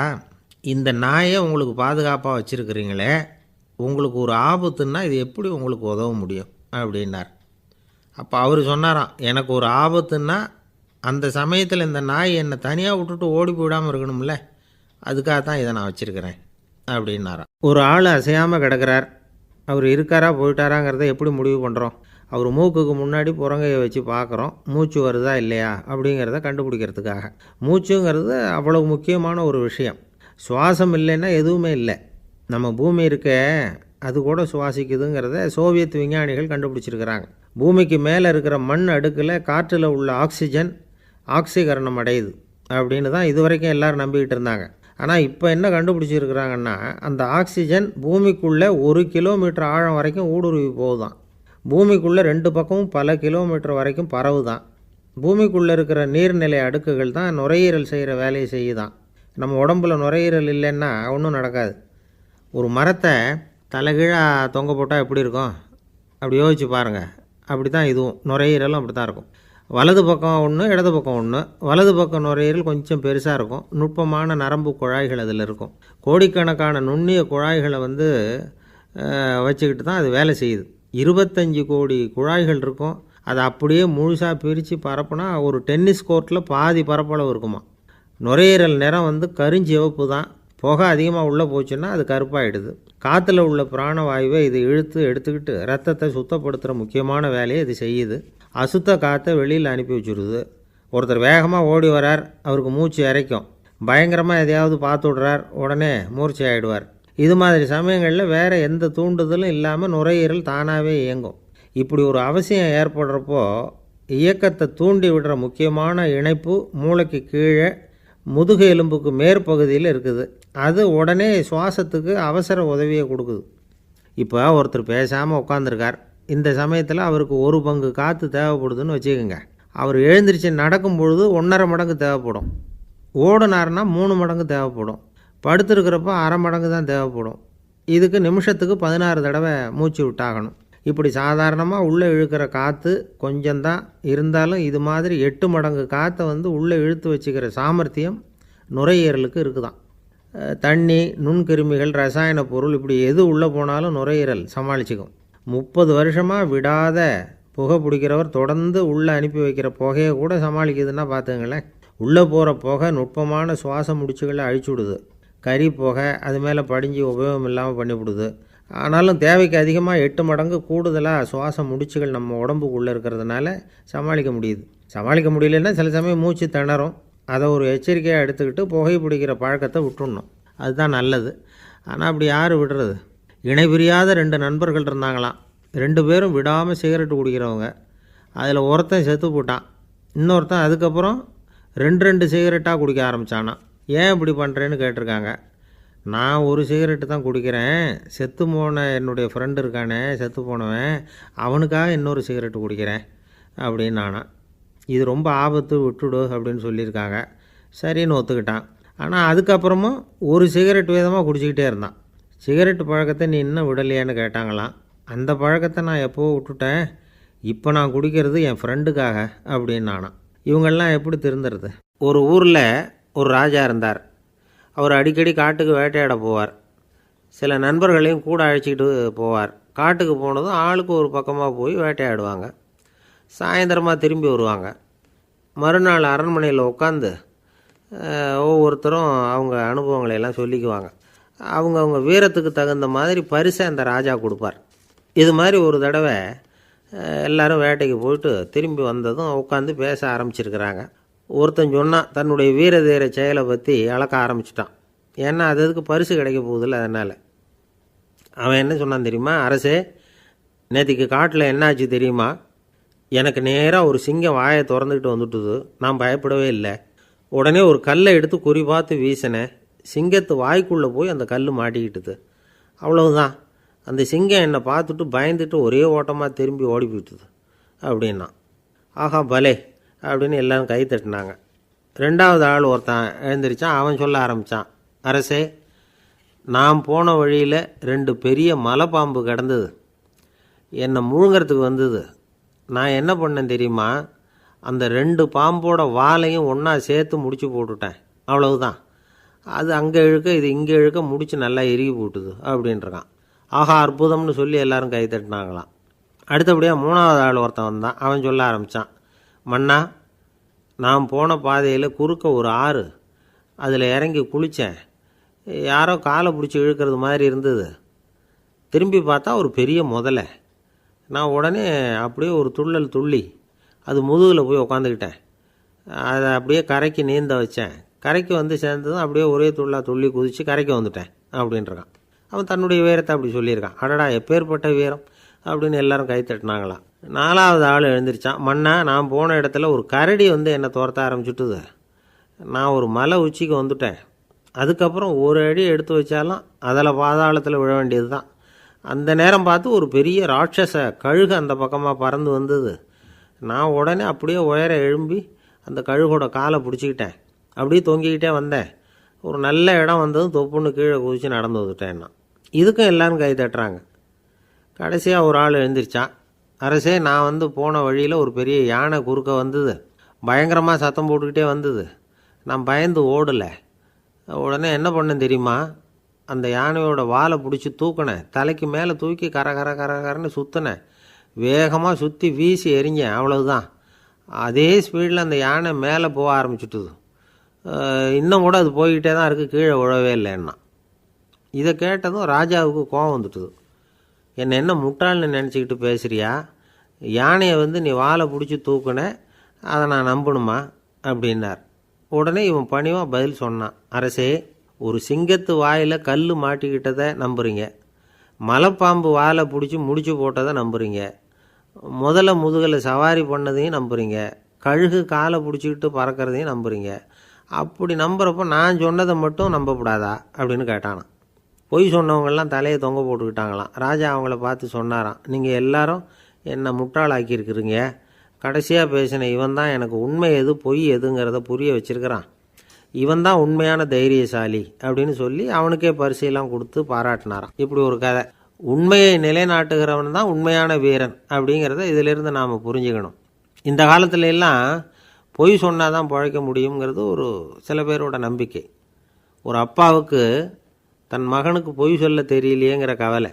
பொய் சொன்னால் தான் இந்த உலகத்தில் பிழைக்கலாம், ஆனால் இவனுக்கு அது தெரியலையே, அதனால் இவனை அழைச்சிட்டு போய் நடுக்கடலில் விட்டுட்டு வந்துடுவோம் அப்படின்னு அழைச்சிட்டு புறப்பட்டான். கடற்கரைக்கு போனான். மகனுக்கு சந்தேகம், எங்கேப்பா என்னை அழைச்சிட்டு போகிறேன்னு கேட்டிருக்கான். கடலில் மீன் பிடிக்க கற்றுக் கொடுக்க போகிறேன் உனக்கு அப்படின்னானா. நான் ஏற்கனவே மீன் பிடிச்சிட்டேனேன்னானா இவன் மகன். எங்கே அதுன்னு கேட்டிருக்கான் அப்பங்காரன். சுட்டு சாப்பிட்டுட்டேன்ருக்கான் புள்ள. அப்பங்காரன் பார்த்தான், சரி நம்ம புள்ள பொழைச்சிக்கோ அப்படின்னு சொல்லி திருப்பி அழைச்சிட்டு வந்துட்டானா. ஒரு தடவை நாரதர் ஒரு தெரு வழியாக போய்கிட்டு இருந்தார். வழியில் ஒருத்தர் வேத சாஸ்திரம்லாம் படிச்சுக்கிட்டு உட்காந்துருந்தார். அவர் நாரதரை பார்த்து எங்கே போயிட்டுருக்குறீங்கன்னு கேட்டார். கடவுளை பார்த்துட்டு வரலாம்னு போயிட்டுருக்கிறேன் அப்படின்னார் நாரதர். அப்படின்னா அவர்கிட்ட எனக்கு எப்போ முக்தி கிடைக்கும்னு கேட்டுட்டு வாங்களேன் அப்படின்னார் இவர். சரி கேட்டு வரேன் அப்படின்னு சொல்லிவிட்டு நாரதர் நடந்தார். கொஞ்சம் தூரத்தில் ஒரு மரத்தடியில் ஒரு தொழிலாளி செருப்பு தைச்சிக்கிட்டு உட்காந்துருந்தார். அந்த ஆளும் அதே மாதிரி கேட்டுக்கிட்டார். எனக்கு எப்போ முக்தி கிடைக்கும்னு கடவுள்கிட்ட கேட்டுக்கிட்டு வாங்களேன்னார். அவர்கிட்டையும் சரின்னு சொல்லிவிட்டு நாரதர் நேராக வைகுண்டத்துக்கு வந்து சேர்ந்தார். கடவுளை பார்த்தார். இவங்க 2 பேரும் சொல்லி அனுப்பின விஷயத்தை பற்றி கேட்டார். அதுக்கு கடவுள் சொன்னார், அந்த செருப்பு தைக்கிற தொழிலாளி உடல் நீத்ததும் உடனே என்னை வந்து அடைவான். ஆனால் அந்த சாஸ்திரம் படித்த ஆள் இப்போதைக்கு என்கிட்ட வந்து சேரமாட்டான். அவன் இன்னமும் பல பிறவிகள் எடுத்து அங்கேயே இருக்க வேண்டியிருக்குது. எப்போ இங்கே வந்து சேருவான்னு எனக்கே தெரியாது அப்படின்னார். நாரதருக்கு இதோட ரகசியம் என்னங்கிறது புரியல. எனக்கு ஒன்றும் புரியலையேன்னாரான் கடவுள்கிட்ட. சீக்கிரம் புரிஞ்சுக்குவே, நீ திரும்பி போகிறப்போ நான் இங்கே வைகுண்டத்தில் என்ன செஞ்சுக்கிட்டு இருக்கேன்னு கேட்டால், ஒரு ஊசியின் துவாரத்தில் ஒரு யானையை கோத்துக்கிட்டு இருக்கிறேன்னு அவங்கக்கிட்ட சொல்லு அப்படின்னார் கடவுள் சிரிச்சுக்கிட்டே. நாரதர் பூமிக்கு திரும்பினார். கடவுளை பார்த்தீங்களா எப்படி இருக்கார் அப்படின்னு விசாரித்தார். வேத சாஸ்திரம் படித்தவர். ஓ பகவானா, அவர் யானையை ஊசியின் காதில் நுழைச்சிக்கிட்டு இருக்கிறார் பார்த்தேன்னார் நாரதர். ஊசி காதில் யானையா? அது எப்படி முடியும்? நீங்கள் சொல்கிறத நான் நம்ப மாட்டேன்னு விட்டார் அவர். சரி, இந்த ஆளுக்கு இறைவன் பேரில் நம்பிக்கை இல்லை அப்படிங்கிறத நாரதர் புரிஞ்சுக்கிட்டார். அடுத்தபடியாக அந்த தொழிலாளி இருந்த இடத்துக்கு போனார். இறைவனை பார்த்தீங்களான்னு கேட்டார் அவர். பார்த்தேன், ஒரு ஊசி துவாரத்தில் யானையை கோத்துக்கிட்டு இருந்தார் அப்படின்னு சொல்லிவிட்டு நாரதர் அந்த ஆள் முகத்தை கவனித்தார். அந்த தொழிலாளி இதை கேட்டுட்டு கொஞ்சம் கூட ஆச்சரியப்படலை. அவரால் முடியாத காரியம் கூட உண்டானார். என்ன இப்படி சொல்கிற? ஊசியின் துவாரத்தில் யானையை கோக்க முடியும்னு நீ நம்புறியா அப்படின்னு கேட்டார் நாரதர். நிச்சயமாக நம்புகிறேன்னார் அவர். அது எப்படி அப்படின்னு கேட்டார் இவர். இதோ பாருங்கள், நான் இந்த ஆலமரத்தடியில் தான் தினமும் உட்காந்துருக்கிறேன். தினமும் இந்த மரத்திலிருந்து எவ்வளவோ பழம் கீழே விழுது. இந்த பழத்தில் இருக்கிற ஒவ்வொரு விதையிலேயும் உள்ள ஒரு ஆலமரம் இருக்குது. ஒரு சின்ன விதைக்குள்ளே ஒரு பெரிய ஆலமரம் இருக்க முடியுங்கிறப்போ ஊசி துவாரத்தில் கடவுள் யானையை நுழைய வச்சாருங்கிறத ஒத்துக்கிறதுல என்ன கஷ்டம் இருக்குது அப்படின்னு ரொம்ப சர்வசாதாரணமாக பதில் சொன்னாராம் அந்த தொழிலாளி. நாரதர் யோசனை பண்ணார். இந்த தொழிலாளி வேத சாஸ்திரங்களையெல்லாம் படிக்கலைன்னா கூட அறிவுபூர்வமாக சிந்தித்து இறைவனை நம்புகிறான். அதனால தான் கடவுள் இந்த ஆளுக்கு சீக்கிரம் முக்தி கிடைக்கும்னு சொன்னார் அப்படிங்கிறத புரிஞ்சுக்கிட்டாராம். இந்த கதையில் வர்ற கடவுள், நாரதர், வைகுண்டம் இதெல்லாம் ஒரு பக்கம் இருக்கட்டும், ஒரு சின்ன விதைக்குள்ளே ஒரு பெரிய ஆலமரம் தூங்கிக்கிட்டு இருக்கு அப்படிங்கிற உண்மை, அந்தரத்தில் 1000 கிரகங்கள் சுற்றிக்கிட்டு இருக்குங்கிற உண்மை, இதெல்லாம் நாம் பார்த்துக்கிட்டு தானே இருக்கிறோம். இந்த உண்மைகள் அதிசயமாக நமக்கு தெரியறதுனால அதை நம்பாமல் இருந்துட முடியாது. இயற்கையை பரிபூர்ணமாக நம்புங்கள், அந்த நம்பிக்கையே நம்ம வாழ்க்கைக்கு ஆதாரம் அப்படிங்கிறத விளக்கிறதுக்காக தான் இந்த கதை. இந்த காலத்தில் நம்ம பிள்ளைங்களுக்கெல்லாம் இது மாதிரி நம்பிக்கை அதிகமாகவே இருக்குது. ஒரு நாள் ஒரு சின்ன பையன்கிட்ட கேட்டேன், ஏன்பா கடவுள் ஒரு பானைக்குள்ளே ஒரு யானையை நுழைய வச்சுட்டாருன்னு சொன்னால் அதை நீ நம்புவியா அப்படின்னு கேட்டோம். நம்புவேன் சார், அது ஒன்றும் பெரிய அதிசயம் இல்லைன்னா. எப்படிறான்னு கேட்டோம். எப்படின்னா அந்த பானை அந்த யானையை விட பெருசாக இருந்திருக்கும், அவ்வளவுதான் அப்படின்னு சொல்கிறான். ஒரு ராஜா ஊரெல்லாம் சுற்றி பார்த்துட்டு வரலாம்னு ஒரு நாள் புறப்பட்டு போனார். ஒரு இடத்துல தறி நெசவு வேலை ரொம்ப மும்முரமாக நடந்துக்கிட்டு இருந்தது. ஒரு பெரியவர் தறியால் நெசவு வேலை செஞ்சுக்கிட்டு இருந்தார். பக்கத்தில் ஒரு அழகான பொண்ணு உட்காந்து நூலை சுற்றிக்கிட்டு இருக்குது. ராஜா அந்த பெரியவரை பார்த்து யார் இந்த பொண்ணுன்னு விசாரித்தார். ராஜா அப்படி கேட்டதும் அவருக்கு ரொம்ப பெருமையாக போயிட்டுது. ஏன்னா உட்காந்துருந்தது அவரோட மகள். அரசே, இது என்னுடைய மகள். இவ வேகமாக நூல் திரிக்கக்கூடியவள். வைக்கோலை எடுத்து இவ திரிச்சா கூட அது எல்லாம் பவுனிழையாக வெளியில் வரும் அப்படின்னு ஒரு ராசி இவளுக்கு அப்படின்னு ரொம்ப பெருமையாக ராஜா கிட்ட சொன்னார். ராஜா இதை கேட்டதும் அசந்துட்டார். அப்படியா, இவ்வளவு அழகும் சாமர்த்தியமும் உள்ள இந்த பொண்ணு என்னோட வரட்டுமே, இவளை என் மருமகளை ஆக்கிக்கிறேன் அப்படின்னார் ராஜா. அந்த பெரியவருக்கு ஒன்றும் புரியல. ஏதோ கொஞ்சம் பெருமையாக சொல்ல போவோ அது இப்படி ஆயிட்டுதே அப்படின்னு கவலைப்பட்டார். இருந்தாலும் ராஜா பேச்ச தட்ட முடியுமா, மகளை அனுப்பி வச்சுட்டார். ராஜா அந்த பொண்ணை அரண்மனைக்கு அழைச்சிட்டு வந்தார். அங்கே ஒரு அறையில் வச்சு பூட்டி விட்டார். அந்த ரூமு நிறைய வைக்கோலை கொண்டாந்து போட்டு அடைச்சாங்க. 3 ராட்டைகள் வேறு வச்சுருந்தாங்க. நாளைக்கு பொழுது விடியறதுக்குள்ளே நீ இந்த வைக்கோலையெல்லாம் தங்க இழைகளாக மாற்றி காட்டணும். நாளைக்கு காலம்புறம் நான் இந்த அறை கதவை திறப்பேன். உன் தகப்பன் சொன்னது மாதிரி எல்லாம் தங்கமாக மாறி இருக்கணும், இல்லைன்னா நீ உயிர் தப்ப முடியாது அப்படின்னு உத்தரவு போட்டார். பாவம் அந்த பொண்ணு என்ன பண்ணும், பகல் பூரா அழுதுகிட்டே உட்காந்துருக்குது. ராத்திரி பூராவும் தூக்கம் வரல. மறுநாள் அதிகாலை நேரத்தில் யாரோ கதவை தட்டுற சத்தம் கேட்டுது. பயந்துக்கிட்டே கதவை திறக்கிறா. திறந்து பார்த்தா வெளியில் 3 அவலட்சணமான பெண்கள். ஒருத்திக்கு கால் அகலமாக முறை மாதிரி இருக்குது, இன்னொருத்திக்கு கட்டை விரல் கரண்டி மாதிரி பெருசாக இருக்குது, 3ஆவது பொண்ணுக்கு உதடு தடித்து ரப்பர் மாதிரி தொங்கிக்கிட்டு இருக்கு. யார் நீங்கள், உங்களுக்கு என்ன வேணும் அப்படின்னு கேட்குது இந்த பொண்ணு. நாங்கள் உங்களுக்கு உதவி செய்கிறதுக்கு தான் வந்திருக்கிறோம் அப்படின்னு சொல்லி உள்ளே வந்தாங்க. உட்காந்தாங்க. கொஞ்ச நேரத்துக்குள்ளே உள்ளே இருந்த வைக்கோலையெல்லாம் தங்க இழைகளாக மாற்றி கொடுத்துட்டு போயிட்டாங்க. காலையில் ராஜா வந்தார், பார்த்தார். ஆகா பேஷுனார். இன்னும் கொஞ்சம் வைக்கோலை கொண்டாந்து அந்த ரூமில் போட சொன்னார். இந்த வைக்கோலையும் இன்றைக்கி தங்கமாக மாற்றிவிடு, நாளைக்கு மறுநாள் உனக்கும் இளவரசனுக்கும் கல்யாணம்னு சொல்லிவிட்டார். இன்றைக்கி ராத்திரி அந்த 3 பொண்ணுங்களும் வந்தாங்க. வைக்கோலை பொண்ணு இழைகளாக மாற்றினாங்க, புறப்பட்டாங்க. இந்த பொண்ணு அவங்க காலில் விழுந்து வணங்கினா. என் உசுரை காப்பாற்றினீங்க, உங்களுக்கு நான் என்ன கைமாறு செய்ய போகிறேன் அப்படின்னா. பயப்படாத, நீ விரும்பினா எங்களுக்கு ஒரு உதவி செய்யலாம். உன்னுடைய கல்யாணத்துக்கு நாங்கள் 3 பேரும் வரோம். நீ எங்களை வரவேற்று ராஜாக்கிட்டேயும் இளவரசர்கிட்டையும் நாங்கள் உன்னோட பெரியப்பா பொண்ணுங்கன்னு சொல்லி அறிமுகப்படுத்தி வை, நாங்கள் விருந்து சாப்பிட்டுட்டு போயிடுறோம் அப்படின்னாங்க. ரொம்பவும் சந்தோஷமாக சரின்னு ஒத்துக்கிட்டா. கல்யாண நாள் வந்தது. கல்யாணம் ரொம்ப கோலாகலமாக நடந்துக்கிட்டு இருக்கு. எல்லா தேசத்து ராஜா ராணிகளும் வந்துக்கிட்டு இருக்கிறாங்க. அந்த 3 அவலட்சணமான பொண்ணுங்களும் சேர்ந்தாங்க. யார் இவங்கன்னு கேட்டார் ராஜா. என் பெரியப்பா பொண்ணுங்க அப்படின்னா அந்த பொண்ணு. காலும் உதடும் கட்டை விரலும் ஏன் இப்படி உங்களுக்கு அவலட்சணம் ஆயிட்டுது அப்படின்னு கேட்டார். அதுக்கு அந்த பொண்ணுங்க பதில் சொன்னாங்க. என்ன செய்கிறது, ஓயாமல் வைக்கோலை நூற்று ஒருத்தியோட கட்டை விரல் அப்படி கரண்டி மாதிரி ஆயிட்டுது. நாக்கில் தொட்டு தொட்டு திரிச்சதுனால ஒருத்தியோட உதடு அப்படி ஆயிட்டுது. காலால் கட்டையை அழுத்தி அழுத்தி தறி போட்டதுனால இன்னொருத்தையோட கால் அப்படி ஆயிட்டுது. உங்கள் மருமகளாக வந்திருக்கிற இந்த பொண்ணு அந்த 3ஐயுமே செய்ய தெரிஞ்சவ தான். என்ன ஆக போதும் இன்னும் கொஞ்ச நாளில் அப்படின்னாங்க. அவ்வளவுதான். ராஜா பயந்துட்டார். அம்மா, இன்னையிலேருந்து நீ இளவரசனின் மனைவி. நீ எப்பவும் அழகாக இருக்கணும். அதனால் நீ இனிமேல் வைக்கோலை திரிக்கவே கூடாது அப்படின்னு உத்தரவு போட்டார். அவளை இக்கட்டான சூழ்நிலையிலிருந்து காப்பாற்றின அந்த 3 பொண்ணுங்களும் சந்தோஷமாக திரும்பி போயிட்டாங்களாம். சுவாமி சின்மயானந்தர் இந்த கதையை சொல்லியிருக்கிறார். தன்னலம் மறந்து சுயலாபத்தை தியாகம் செய்கிறது வைக்கோல்லிருந்து தங்க இழையை நூக்கிறது மாதிரி அப்படிங்கிறார் அவர்.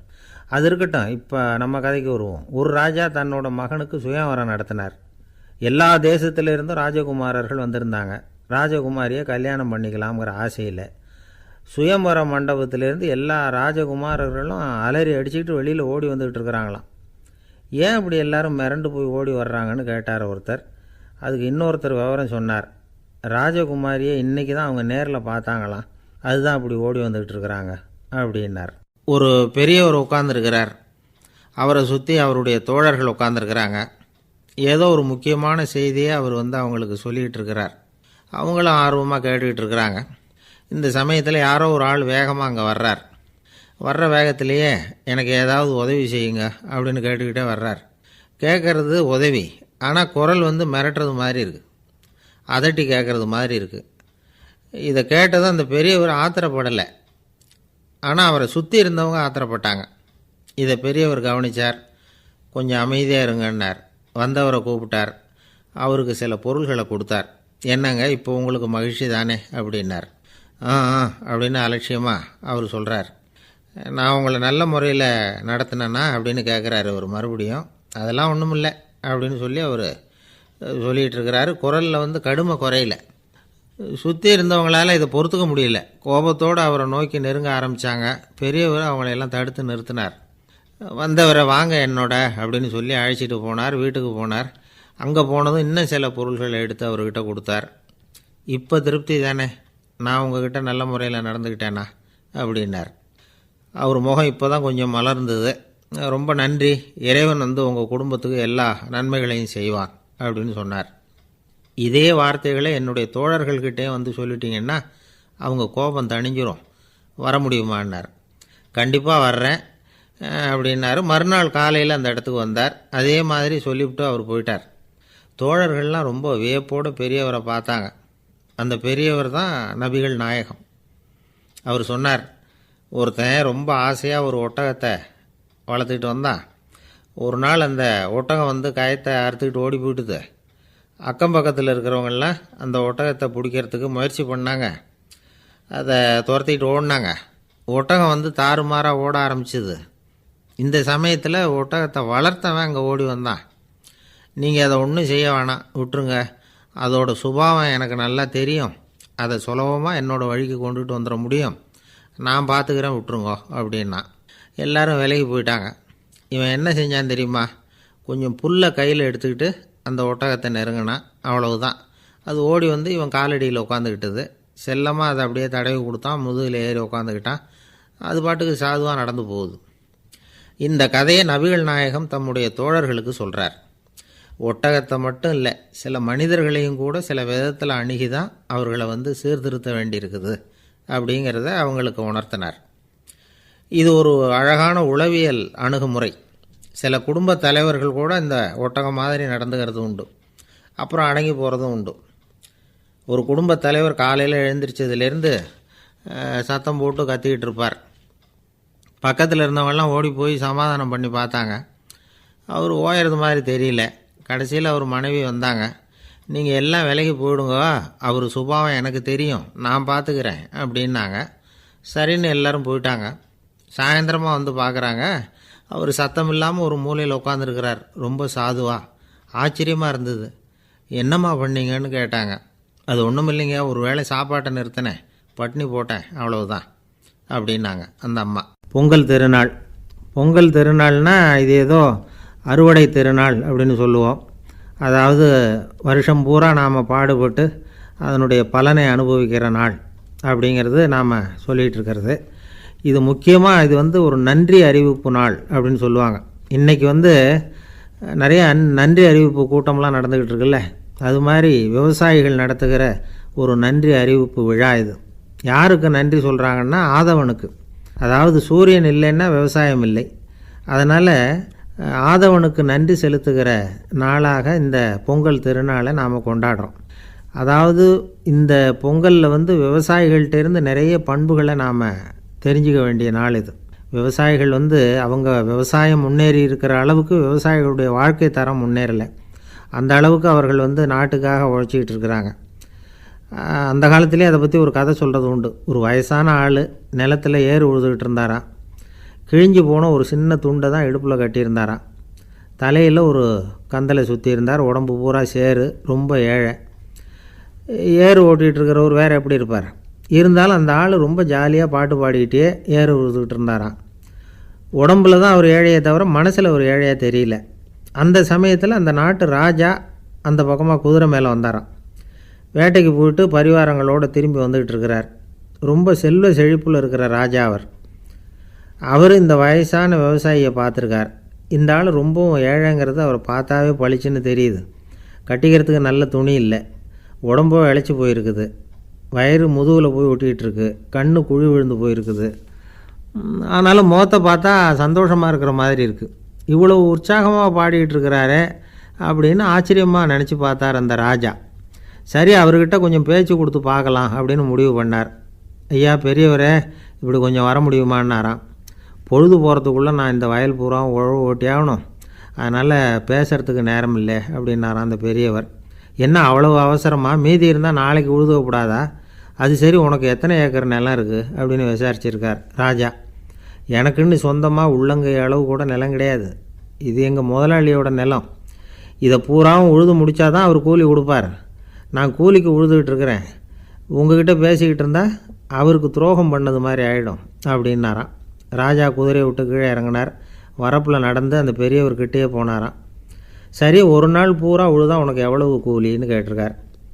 8 அணா கூலி கிடைக்கும்னாராம் அவர். இது ரொம்ப காலத்துக்கு முன்னாடி நடந்த ஒரு சம்பவங்கிறதுனால அப்போ 8 அணா கூலிங்கிறது ரொம்ப பெருசு. இருந்தாலும் அதுவும் அந்த ராஜாவுக்கு பெரிய கூலியாக தெரியல. இவ்வளவு தானா, இதை வச்சுக்கிட்டு நீ எப்படி காலம் தள்ளுற அப்படின்னாராம். ஒன்றும் கவலை இல்லை அப்படின்னாராம் அவர். ராஜாவுக்கு ரொம்ப ஆச்சரியமாக போச்சு. 8 அணா கூலி வாங்குகிற இந்த ஆள் கவலை இல்லாமல் இருக்கிறார், ஏராளமான வசதியோடு இருக்கிறன்னா கவலை இல்லாமல் வாழ முடியலையே அப்படின்னு நினச்சி பார்த்துருக்கார். அது சரி, 8 அணாவில் எப்படி குடும்பம் நடத்துகிற அப்படின்னு கேட்டாராம்.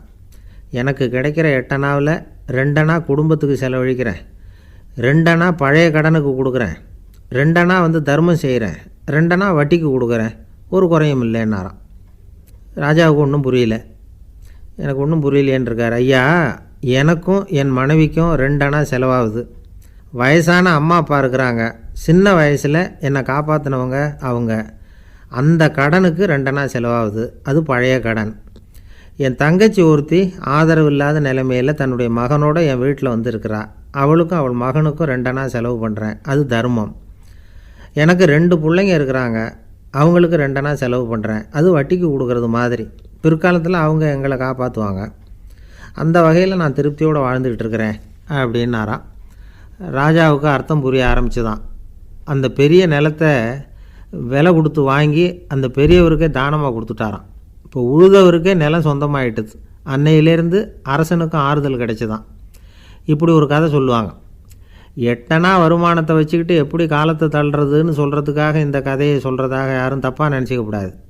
கிடைக்கிறத எப்படி பங்கு போடுறார், எப்படி திருப்தியாக வாழறார் அப்படிங்கிறது தான் முக்கியம். அது மாதிரி இன்றைக்கு இந்த பொங்கல் திருநாளில் உழவர்கள் மனசு மகிழ்ச்சியாக இருந்ததுன்னா அது எல்லாரும் மகிழ்ச்சியாக இருக்கிறது மாதிரி அர்த்தம். அதனால் அவர்கள்ட்டேருந்து நாம் பாடம் கற்றுக்கணும். சில உழவர்கள் தங்கள் நிலத்தில் விளையிறத தாங்கள் சாப்பிட மாட்டாங்க, அடுத்தவங்கள்ட்ட விற்றுட்டு சந்தையில் போய் வேறு அரிசி வாங்கிட்டு வந்து தான் இவங்க சாப்பிடுவாங்க. அப்படிப்பட்ட விவசாயிகள்லாம் இது உண்டு. பங்கிடுகிற பண்பை உழவர்கள்ட்டேருந்து கற்றுக்கொள்ளுங்கள் அப்படிம்பாங்க. ஒரு ஆள் நிம்மதியாக மகிழ்ச்சியாக இருந்தானா, உங்கள் நிம்மதிக்கும் மகிழ்ச்சிக்கும் என்ன காரணம்னு கேட்டிருக்கார் இன்னொருத்தர். என்கிட்ட இருந்தது பூராவையும் என் பிள்ளைங்களுக்கு சமமாக பங்கு போட்டு கொடுத்துட்டேன், எனக்குன்னு எதுவுமே வச்சுக்கல, அதுதான் நிம்மதிக்கு காரணம்ன்றிருக்கான்.